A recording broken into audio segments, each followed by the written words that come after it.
Hi there, I'm Ben Pearce and welcome to the Tech World Human Skills Podcast. Every episode we talk through how to thrive in the tech world, not just survive. Now, if you want me to work with your team, just give me a shout. I love to help teams be more influential, memorable and successful with their stakeholders. Head over to www.techworldhumanskills.com to book a chat. Hi everyone and welcome to the Tech World Human Skills Podcast. It is brilliant to have you with us. Now, today we are talking about the darker side of tech and sustainability. We hear a lot about how tech might be a tool to help the environment and sustainability goals, but we hear less about the impact it has on our environment. So today we're going to talk about that. Now, our guest today is an expert in this topic. He's a technology director at ScottLogic and also host of the Architect Tomorrow podcast and community. So please welcome to the show, Oliver Cronk. Oliver, it is great to have you with us. Thanks, Ben. That was a great intro. Really looking forward to this conversation. It's going to be great. Well, thank you so much for coming on the podcast. I'm really pleased that you've joined us. Now, for all our listeners that perhaps haven't crossed paths with you before, Oliver, could you tell us a little bit about your background? Yeah, sure. So I started off my career as a hands-on developer, engineer, got a classic computer science background as many working in tech do, and then progressed into architect roles, chief architect roles. So now I kind of operate in a technology consultancy. You mentioned them, ScottLogic, but I've not always been in consultancy. I've flipped around from end user world, vendor, and consultancy a few times. And yeah, I'm working a lot, as you say, on sustainable technology. It's what I'm really passionate about. I did a stint actually at an environmental consultancy many years ago. And so that's what grounded me in a real interest and passion for the environment. So yeah, currently working on a number of open source research projects, which I'm sure we'll talk about a bit later on, and just sort of trying to help clients practically make changes to improve the impact that their technology has on the planet. Brilliant. Well, it's brilliant to have you here, and quite serendipitous. I think I said the word right because we bumped into each other at the Tech Show London Speakers Lounge. Yeah. And I remember we hadn't crossed paths at all. I sat down to have my lunch. You sat down at the same table. I can't remember who was there first. I just went, "Oh, hello. What's your name?" And we had a great chat. And after we'd had a great chat, we went, "Do you know what? Let's get you on the podcast. This would be a great conversation, and I think our listeners would love to hear from you." So very serendipitous and brilliant that we've crossed paths. Yeah, that was a great conference. I was doing a talk about the nature impacts of AI. Actually, I was on a panel as part of the data center world part of Tech Show London. But yeah, it was great bumping into you, Ben. Yeah. So with all that said, context set, let's dive into this. So can you talk to me? We talked in the intro about the darker side. Yeah. What is the current impact of tech on the environment? Yeah, I think it's interesting because I think we've been subjected to an awful lot of marketing messages, positive marketing messages in technology about how amazing technology is. And don't get me wrong, I'm a massive fan of technology, right? It's been my whole career. But I think the last few years has been really quite eye-opening. A lot of people think about the energy consumption of our devices or servers or data centers, things like that. And that's probably 30 to 50% of the problem. But the other large chunk of the problem is actually what goes into making devices, making hardware, making infrastructure. Data centers have lots of concrete and steel involved in them, so it's not even just the servers, right? It's the whole life cycle. So in sustainability world, there's a term called lifecycle analysis, we're just, as technologists, most of us are just blissfully unaware, really, of what it takes to get the handset that's in our hand, or the laptop that we're typing on, or the cloud service that that's hosting our applications. We're pretty clueless, if I'm honest, about what the impact of all of that is, right? And there are real genuine impacts to planet and people. Yeah. Well, so I would put myself in that, fairly blissfully unaware. I have been involved in a lot of, it was perhaps more the energy and the carbon side of the data center side, particularly with moving from on-premise to in the cloud type scenarios.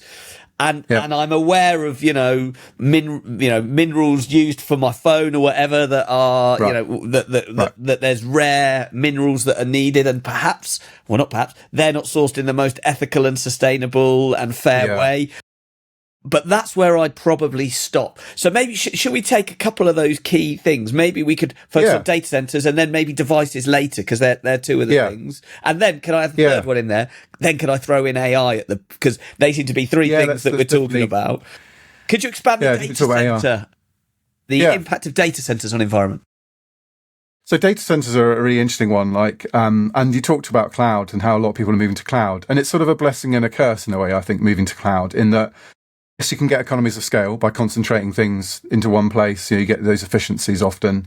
The trouble is, it's kind of out of sight, out of mind. When back in the day, I'm sure you're similar, Ben.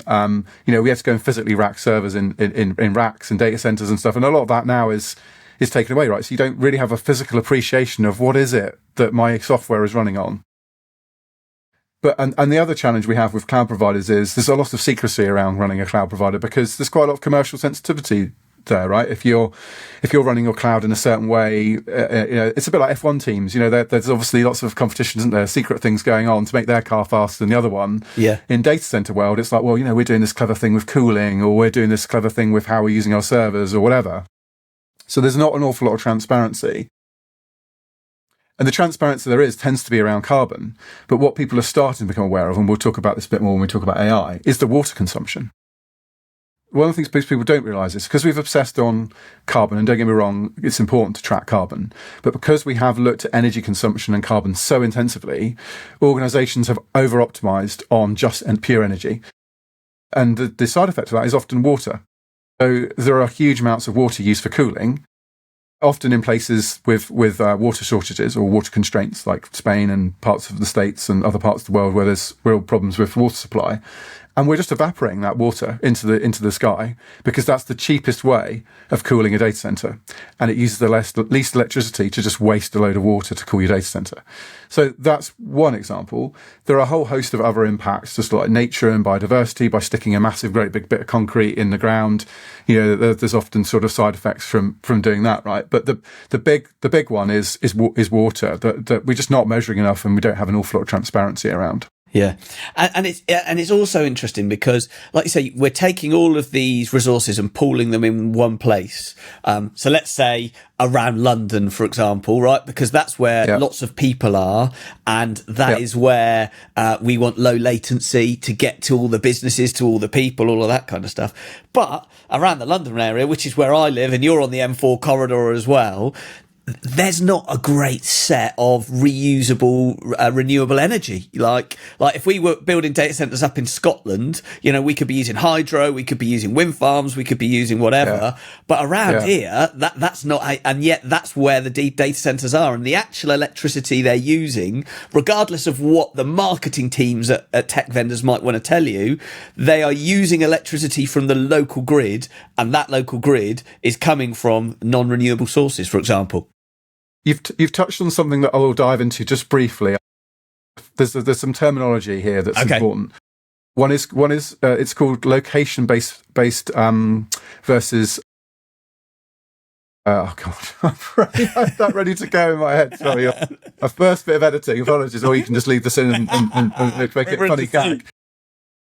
Sorry, I've remembered. Location-based versus market-based. Okay. And so you're dead right, Ben, right? Like, a lot of marketing is based on what's known as market-based. Like, what's the market's average CO2, or you've bought something on the market. You've bought renewable energy on the market, but the reality is your location is actually consuming maybe a gas-fired powered electricity. And your point about London is interesting. I mean, like, we've made massive investments in the North Sea offshore wind. So there's actually a huge amount of wind power coming into the London area, but it's getting that power to where it needs to go. So, yeah, I actually think data centers and cloud are a really interesting spot, right? Because they are centralized and consolidated. The problem is we're moving to a world where power is actually quite diffuse. And your point about actually lots of wind being available in Scotland, well, actually the answer probably is to put edge compute closer to wind farms rather than have lots of big centralized data centers. So I think we are going to move into an interesting future world to meet the demands of AI, which obviously we'll talk about a bit more in a bit. We're going to need to get more creative about how we connect the power to the compute. And some of that is going to be probably using edge devices and using end user devices a lot more for AI than perhaps we are at the moment. Yeah. So, really fascinating. And I love the point that you made earlier. And it's a bit like cash and cash cards. And now, tap and go on your phones.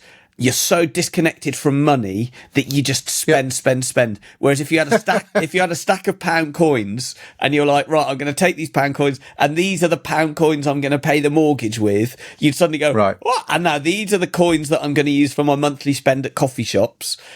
Suddenly you'd start going, oh, actually, I understand. Whereas because it's obscured now and digitized, we're perhaps less familiar with it. Same with compute and like, well, it's cheap. We'll throw it over there.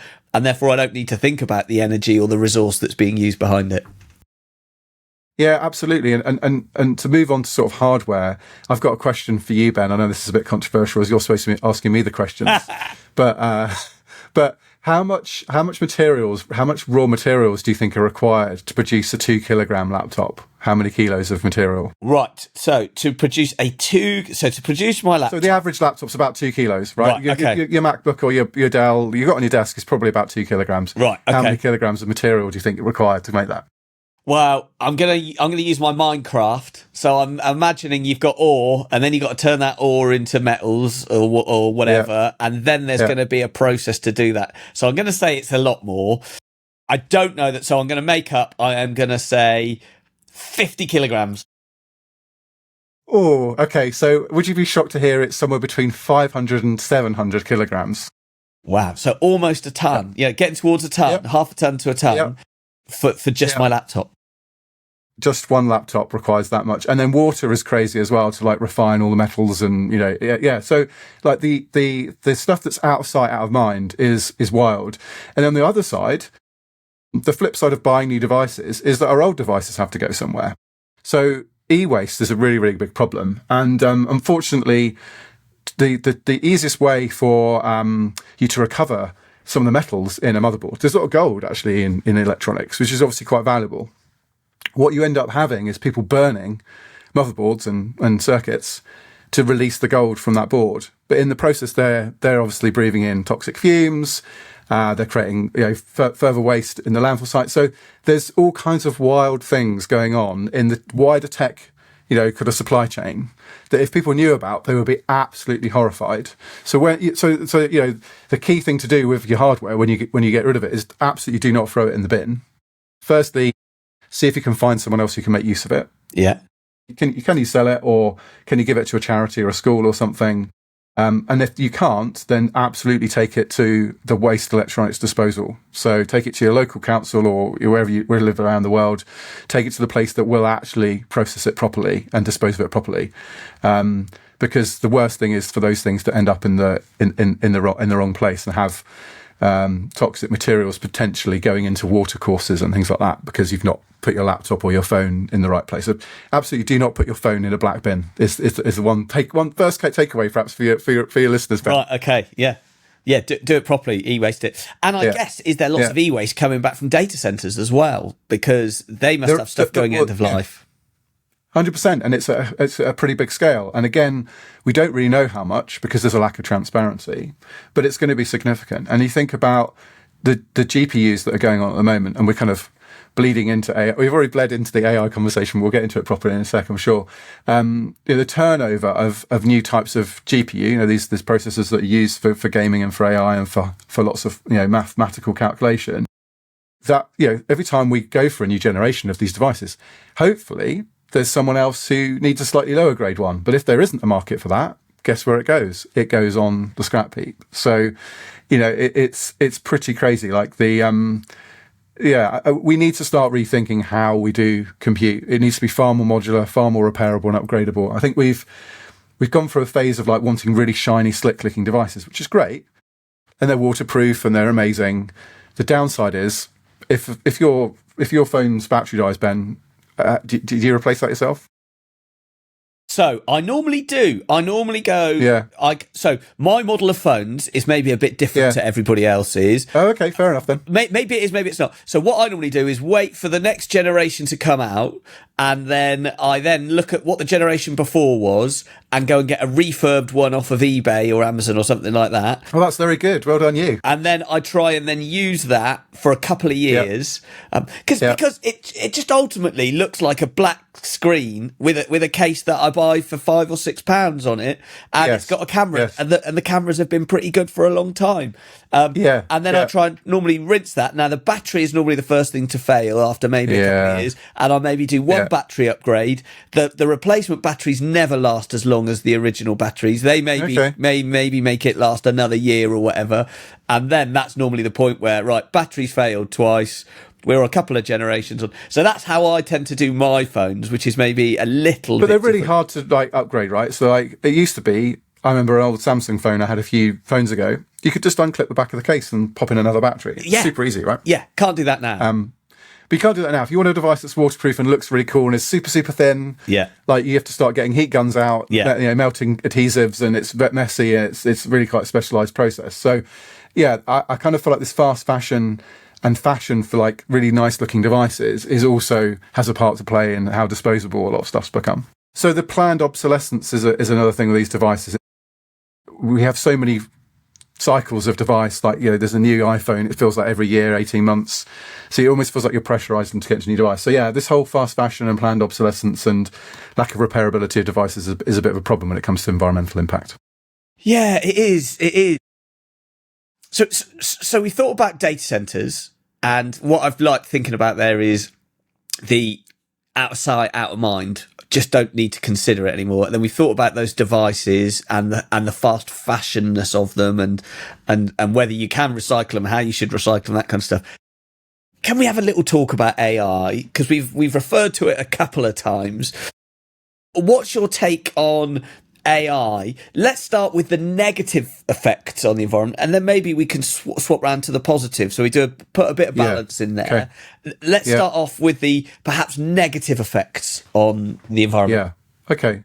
I guess AI is a really, really broad term, right? And I think at the moment, a lot of people, when they say AI, mean generative AI. And the challenge, I think, with generative AI, if we just sort of focus on that for a moment, is it's incredibly brute forced. So these models are incredibly power hungry because the kind of current AI approach to a lot of complex problems is just throw huge amounts of data and compute at problems and sort of crunch away and rely on very high end GPUs or fast processing to almost do magical output. That of course, the flip side of that is it requires a huge amount of hardware. We've already talked about the impacts of hardware, right? It requires a huge amount of electricity. It requires a huge amount of water for cooling. So it's like traditional compute, but it's on steroids. To give you an idea, we're seeing figures like, the average Google search maybe uses 0.3 watt hours of electricity. And people are projecting that to use ChatGPT for a similar sort of query is a 10 times, 10 times lift. Okay. So it's about 3 watt hours, of electricity. The reality is, I go back to the point we made earlier. We don't really know because there's a lack of transparency, but we can tell. There's a great article actually for your show notes for those that want to dig into this a bit deeper. MIT just did a really, really good, quite long researched, article on the impacts of AI, as much of the data as they could gather. It's a brilliant series they've got on AI's sort of energy and environmental impact. So I'll ping that to you to let the listeners sort of dig into that in more detail. Yeah, and it's fascinating because what you've started to talk about there, and also because I'm such a consummate professional, I do my research, and I was reading one of your blog articles on conscientious computing. But thinking about layers of abstraction and the impact that has. So I remember at uni, when I did uni, we started off, we coded in binary, and then everybody went, flipping heck, that was a nightmare. Then we went the next level up and we started with assembler. And then everybody went, flipping heck, loading stuff in and out of memory? No way. Right, that's horrible. Then we went to just, normal code. Then we went to object oriented. And then that gets abstracted and abstracted to the levels where you are now, to the point where you are asking an AI to generate code for you. the energy efficiency of me typing 101010 and putting specific bytes in registers versus me getting an AI to generate the code from me, the amount of energy and then just the finished product, how less efficient it is versus a binary thing that you've written that's very slick and very specific. Wow, the difference is huge. It's wild. And like, we've traded off developer efficiency for machine efficiency effectively. And I'm hopeful, and I think, as I say in some of that blog series you just referenced, that we can find ways to kind of actually allow those two things to happen together. And it kind of is possible, right? Actually, if you can use your AI to write C or Rust code rather than Python, then in theory it should consume less energy. But I think the question we're not asking ourselves is that your use of AI to do that justified? Will it pay back? We're not asking these payback questions in a lot of cases. We're just doing stuff because it's exciting, it's cool, and like, yeah, let's just build stuff. Sometimes I think we just need to take a bit of a pause and go, do we really need this? Or actually, am I doing something that's more efficient? Or I think we're not even asking those questions in a lot of cases. We're just getting giddy with excitement of, I can build a thing, and a computer can now talk to me in language like me, and it's really exciting, right? I was at a community event of pre-sales leaders, so lots of leaders in pre-sales coming together, and we were talking about AI and how we can use it in our business. But one of the anecdotes, one of the guys there was just said, he was like, whatever the novelty AI thing, that pops up and everyone goes, have you done this? Have you done this? And he said to his daughter, go on, ask me this. And his daughter, I think, was a teenager. Go on, do this and I'll show you an AI. And so she said to him, why would you want to do that? Like, you're burning 3 trees just to show me a reindeer on a toboggan or whatever the novelty thing that the AI had generated. And I just thought it was quite refreshing, actually.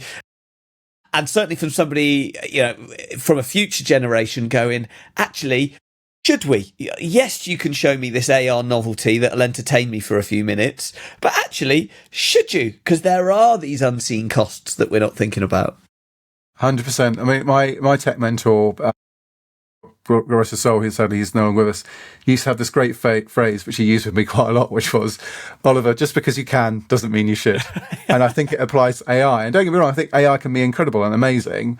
I just think at the moment there is so much sort of hype around it. It's like you should be using it for everything. And I think some people are falling for that hype. I think others are thinking a bit more considerately about, where do I use it? Where does it actually really help me? And it saves a lot of work. Versus actually it's something frivolous that, do I really need that? And I think hopefully some of that frivolous novelty will wear off. And I think, if I'm honest, Ben, I think some of it will be forced to, because we're living in what I'm calling a bit of a free trial period right now, right? The true costs, even financial true costs of these technologies, aren't really being passed on to us as consumers or as businesses. And the burn rates are crazy. We're talking billions a month for some of these AI companies, right? Investors eventually will want to see a return on those figures. So the companies will either have to try and increase prices, they'll have to start monetizing your data, giving you adverts. We're already starting to hear ChatGPT potentially can have product sort of adverts based on what you're asking, right? So we're living in a bit of a bubble at the moment, just because we aren't seeing the true costs. And this is why, in a way, one of my more recent pieces, I'm a little bit more hopeful, because I think the financial pressures, the economic pressures, will actually reduce the environmental impact, because if something is really expensive, well, you'll use it less. And as a result, then the environmental impact, the demand will be less, and therefore the environmental impact will also be less. So it's not the only thing we need to do to fix it. I'm not saying just put the prices up, but it's certainly something that will help. And the other thing, and this is going back to the layers of abstraction with, of course, DeepSeek coming on the scene. Everybody's saying everything needs to be done on these super duper NVIDIA chips. China perhaps not having the availability of these chips, and therefore innovating and going, actually, we can't just throw all this stuff at it to solve it. We've got to think from a better architecture, a better approach, which actually ends up in something that's perhaps a more efficient way of doing it. 100% agree. I mean, like this, I talked about this brute force approach at the moment. I think this is often, I think, the way things work, isn't it? It's like it's very expensive, very, almost clunky, the first implementation of a technology. And I think that's what we're seeing at the moment. We're seeing sort of this raw potential of something, but you do have to throw a huge amount of energy and a huge amount of hardware at it. And I am hopeful that this global sort of AI arms race will actually result in, more efficient models, more efficient hardware, because look at Bitcoin mining, right? Originally, people used to do that on GPUs, on NVIDIA graphics cards, right? But there came a point where someone went, no, we can create dedicated silicon for mining. Overnight, the value of graphics cards plummeted. I don't know if you remember this when, I did. when Sadly, it was COVID when they were still expensive, and I bought one during that period. So I know precisely how much they were whilst they were being used for mining as well. Yeah. So I think that moment will come. We're already starting to see companies, innovative companies and new startups looking at how can we run AI differently. And I think, the Chinese stuff, love or hate it, they are showing a different pathway. And I'm pretty hopeful that with the architect in me is very hopeful that we can find more efficient architectures to power AI for sure. Now, we said we were going to look at a bit of a balance for the good and the bad. So we've looked at perhaps the environmental impact of AI. Yeah. On the flip side, how is AI going to help us with the environment, and how do you see that playing out? Yeah. Yeah, so there's a couple of answers here. One is, I go back to the point about the AI term being really, really broad. There are non-generative AI technologies out there that help look for drugs or materials and that sort of stuff. So already scientists are using AI models, not things like ChatGPT, but more specific AI models to look for new battery chemistries, for example, that will help us, have electric cars with greater ranges, or, design better wind turbines that generate more electricity, or help balance the grid. So there's a whole bunch of things around energy and materials and all that sort of stuff that AI will absolutely help us. There's other things like looking at deforestation and looking at Earth observation, so satellite imagery, and looking at the planet and going, what's happening with the planet? Can we, help sort of predict what's going to happen with rainforests or different uses of land? And you can't do that manually. There's just too much data, too many photographs for even massive teams of people to pore over. So then again, AI models are incredibly effective at helping, look at illegal deforestation, all that sort of good stuff, right? So there's some amazing uses of AI. Now, they are relatively narrow uses. If we look at generative AI, I actually think for sustainability, what we can do with generative AI is actually process all the amazing expert material that's out there on sustainability, so that on the internet, there will almost certainly be something that will tell you as a company or an individual how to be more sustainable, how to kind of make your business operations more efficient. The trouble is it's often in quite technical sustainability language or scientific language. I think the beautiful thing about generative AI is it can take this vast field of sustainability and it can help translate it into language that you or I would understand, or anyone would understand. Yeah. So, and I've got a great example of this actually. We got a bit of research funding at ScottLogic to look at generative AI and try and find greenwashing. So, we actually built, over 3 months, we built this tool that takes companies' ESG reports and analyzes them and looks for claims in them that potentially are false. It doesn't categorically call things out. It's designed to help a person identify the red flags or amber flags. Go and look at these things because they look a bit suspicious. So and actually we were blown away with how well it worked. It's not just generative AI powered. We use some other technology as well to ground it, stop it hallucinating as much. But the cool thing we also were able to do was detect green hushing. I don't know if you've heard about green hushing, but tell me about that. Green hushing is when a company doesn't talk about the things that actually aren't great news. So they talk about things they've made progress on, but they keep quiet the stuff that they aren't, they aren't doing such a good story on. So by loading up all the expert materials that say, as this kind of company, they should be talking about this, this, and this, we were able to then look at the ESG report from a company and go, does it have those things in it? And to what extent does it have those things in it? So we were pretty blown away actually with how effective using generative AI and other technologies. I should stress it's not just ChatGPT on its own, that sort of stuff. You need other things as well. But how well it called out, greenwashing, green hushing, stuff like that. So I think for generative AI, for sure, the power is going to be helping come up with sustainability plans, helping come up with, effective action plans and roadmaps to reduce the impact and digest all this amazing scientific literature and put it into sort of, more layman's terms so that people understand what they need to do. Interesting.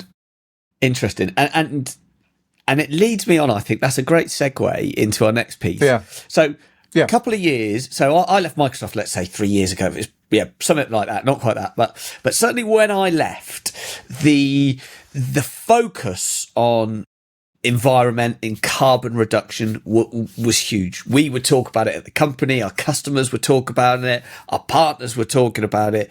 It was almost like no brainer. Everybody in the world is thinking about it. If you were going to put an investment buck in somewhere, if you put it in green technology, everybody's going to bite your arm off to do it. Now, 3 years later, it feels like that pendulum has swung a little bit. Certainly, when I look at the political situation, and I hear world leaders saying, drill, baby, drill, and that kind of stuff, and perhaps the impact that somebody like Donald Trump saying that, which then filters down to American tech corporation leaders, which filters down then to the tech community and the tech ecosystem. What's it like? Are people still focused on environmental and sustainability goals with the same level of focus that they had before, or are they stopping now, given that sort of political world? The world is fracturing a little bit on this topic. Okay. So I certainly think the US now, so let's face it, some of the clients I was talking to about this topic have stopped talking about it. Okay. Because they feel like it's too much of a political hot potato, for example, or it's just not as much of a priority as it was.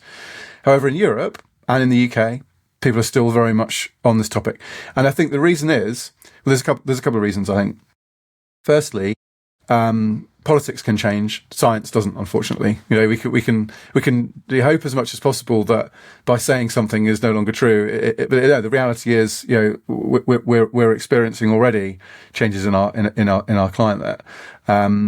Increasing pressures on our supply chains, and there are, even if you ignore the climate change piece, right, and you just look at hard, cold economic reality, it's getting more and more expensive to dig things out of the ground because there's only a finite amount of them, right? So companies are already starting to think about, how do we become more circular? How do we find uses for our waste products? But like we were talking about earlier, how do we recycle more and actually see those things as a value stream rather than a liability?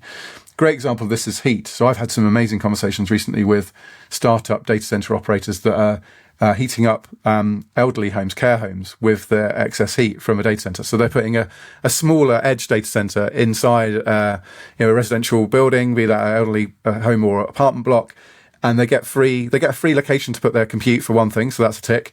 And then they also get rid of their heat. So their waste heat actually becomes a sellable product. So they kind of trade heat for real estate, right? They get a space in a city perhaps where they wouldn't otherwise be able to get compute in. Those buildings often already got fibre, so they've already got the infrastructure ready to go, and they provide heat to that building, which is amazing. So I think there are organisations that see this isn't just about regulatory compliance or reporting or tree hugging. This is actually cold, hard cash here. You can make your businesses more profitable, more efficient, leaner, and be part of the sort of future. I think organisations that have their heads in the sand and think, we can just continue to be extractive and just, do the whole take, make, throw away type economy. I think in the next 5 to 10 years, we're going to see a lot of those businesses really struggle because the environment just isn't going to be able to sustain them. The amount of raw materials to pull out of the ground just aren't going to be there. Yeah. And also people's, consumer brands live and die, I think, on their reputations. And increasingly, we're seeing, brands like Patagonia and others who are showing the way, like being very leading, and I think people will come to expect that from every brand. So I think you're right. There's certainly headwinds in one part of the world. I don't see that acting contagion. I don't see that being a contagion elsewhere too much, but for sure it's having an impact.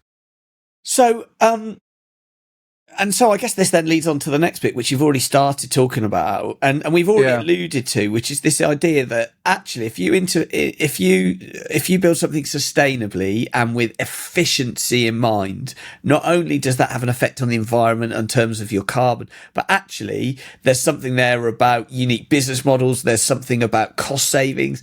I mean, could you unpack for us what are the benefits for taking like an ESG style approach?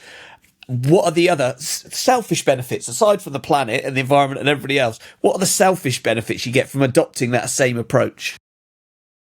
Yeah, I mean, let's just make it really, really simple. I mean, like the word sustainability is about an enduring organisation, an enduring business, right? If you want sort of medium to long term value for your organisation, and many investors do, right? Private equity firms do, pension funds and so on do, right? They take these longer term views. you need to make sure that your business is on a long-term footing, not on a short-term extractive footing. And whether that's, how you treat people or how you treat, the environment, they're very similar. So, yeah, there is the sort of viability of your business over a longer time frame. And then that's stakeholder, view. So the brand image of your company, as how investable are you as a business? So are you a short-termist sort of organization, or do you take a longer-term view? In which case, your investors will look favourably. Employees will start voting with their feet. Already are in a lot of cases, particularly the younger generation we talked about earlier, who are more savvy and more conscious of planetary issues. So there's the sort of customer and employer and investor brand reputation, which I think can't be ignored. There are significant kind of pressures that come from that. So there's all that, and then there's your point about efficiency. And what's interesting is if you ask people to save cost, they'll maybe find a little bit of a cost saving. If you ask them to go and save the planet and save cost, they come back with far greater cost savings, because there's another reason to do it, right? Yeah. It's been proven. There's been a couple of good couple of examples, more than a handful, sorry, I should say, of examples of where, because actually in a corporate world, if you go and magically go and find cost savings, people go, why weren't you saving that money before? Right? It's kind of an embarrassing conversation to have. If you're put on a cost saving exercise and you actually do really well, it can actually make you look quite bad. Like, what? Oliver, Ben, why weren't you saving this money for the business before? Yeah. So whereas the convenient thing about using sustainability is it's a bit of a smokescreen to go, well, we looked at the problem a different way. We looked at it from a sustainability, environmental perspective, and some, magically doing that allowed us to find 25% savings.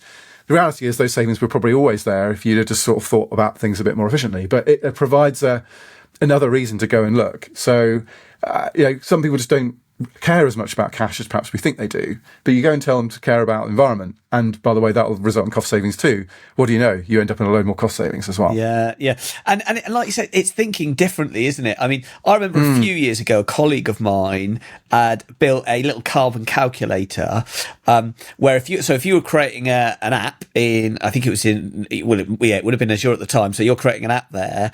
Basically, you can figure out, right, well, how much energy is that using, right? Like, what sort of machine have you got it on? And then he'd done the next thing, which was, there's an app, I'm sure the ESO app, which is where you can look at the amount of carbon per unit of electricity that's being generated. Yes, carbon intensity. If, for example, you were able to do that in data center X versus data center Y, and you can see in the local grid of that area what it's like, you could say, well, actually, if I run this in, let's say, Scotland, for our example. I know there's maybe not so many data centres in Scotland, but if I was going to run that in Scotland, then I would get this efficiency. If I was going to run that near London, I'm going to get this efficiency. And then also the reality of at night, when there's all this excess electricity that's being provided, could we then batch it up? So if you would then to do it at night, and, does it need to be fully synchronous, or actually could a nightly batch job be sufficient for what we're doing here? And there was all these sorts of things that you could do that, if you thought about it differently, massively reduced an app developer's impact by designing the app well. Yeah, 100%. You've beautifully just described the sort of location shifting and demand sort of time shifting approaches. I mean, and going back to AI training isn't latency sensitive. Like, that could be running anywhere in the world. And so I'm really pleased to see some AI model companies running their workloads, the training workloads in Scandinavia, or remote parts of the world that have got plenty of renewable energy, and also have air cooling, because they're in a part of the world where they can just use free air to cool their data center. It's that cold. Yeah. And so, like, there are certain workloads that don't need to be run right next to the London, right? It doesn't make sense. Yes, maybe inference, so running a model, running AI, running applications, there's more latency sensitivity, so that does need to perhaps run a bit closer to the user. So training sort of somewhere remote and somewhere where there's plenty of power, or maybe overnight, in batches, makes a lot of sense. As does, I think, starting to run more and more of this AI on our devices. So I think it's really interesting to see what was announced recently around OpenAI and Johnny Ive, the guy who designed the Apple devices. Because I think the future of particularly consumer AI is going to be a lot of it running on the local device. And so I do wonder if that's a sign of OpenAI maybe pivoting to training the models in big data centers still, but actually getting them to a point where they can be more efficient and run on a bit of consumer hardware. Because if we're starting to put more and more of our lives into these things, like very sensitive situations, conversations, our deepest thoughts, do we really want that going to a cloud data center, with hacking scandals and various things that, we've seen? Or actually, are we far more comfortable with that just sitting, on a device that we've physically got on ourselves? So, and the great thing there is potentially if that's battery powered, it's a marginal additional cost to an existing device. As long as it doesn't create lots of throwing away existing devices to buy new AI-powered ones, there's obviously a trade-off there.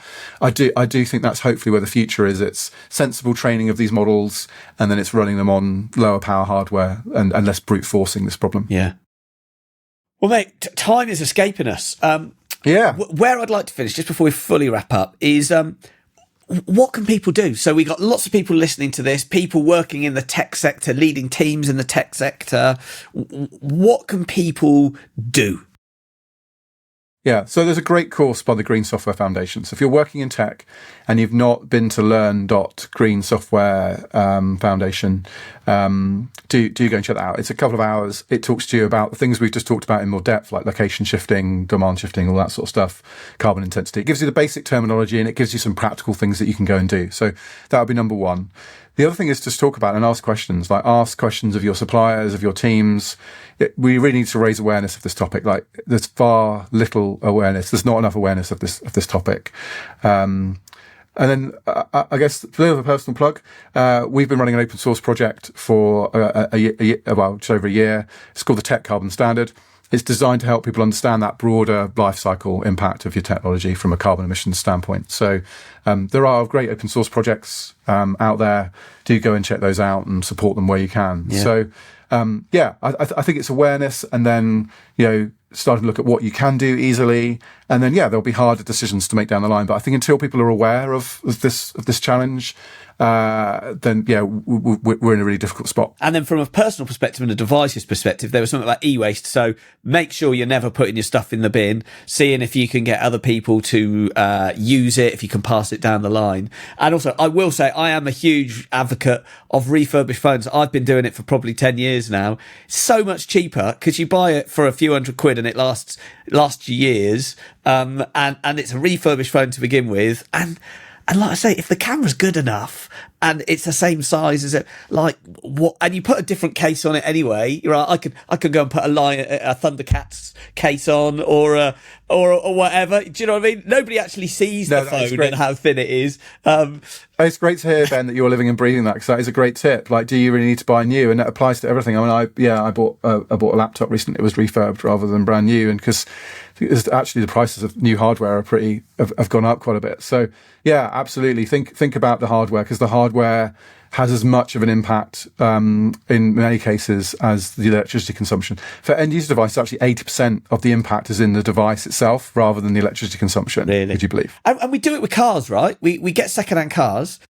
I'm into music. I get second-hand music stuff all the time because you can tell it's decent quality, it's going to last. Sort of get into that culture of second-hand and refurb stuff with your devices. I'd love to see, Ben. I'd love to see the culture of thriftiness and second-hand stuff being seen as cool. I think in some situations it is sort of vintage sort of stuff, retro sort of stuff. But I think that's what we need. We need to sort of value what we've got more. 100%. Brilliant. Well, let's wrap up. So for anybody walking their dog or out in the gym or wherever that's listening to this podcast and zoned out a little bit, key takeaways from your perspective, what would be key takeaways? So I think be mindful of the impact. Just because it's out of sight, out of mind, doesn't mean it doesn't exist somewhere, right? So when you're using a device, using a cloud service, that's running somewhere. So just be aware of that. What can you do about that? We just talked about some resources, so Green Software Foundation, Tech Carbon Standard, things like that to help you navigate this world and understand it better. And then if people want to talk to me, I'm always open to chats about this topic. Come and find me on LinkedIn. Come and check out some of the Architect Tomorrow stuff. We've talked about cloud compute. We've talked about a whole bunch of different topics on there, and we're thinking about how do we architect a better tomorrow. So that would be my sort of summary. Yeah, brilliant.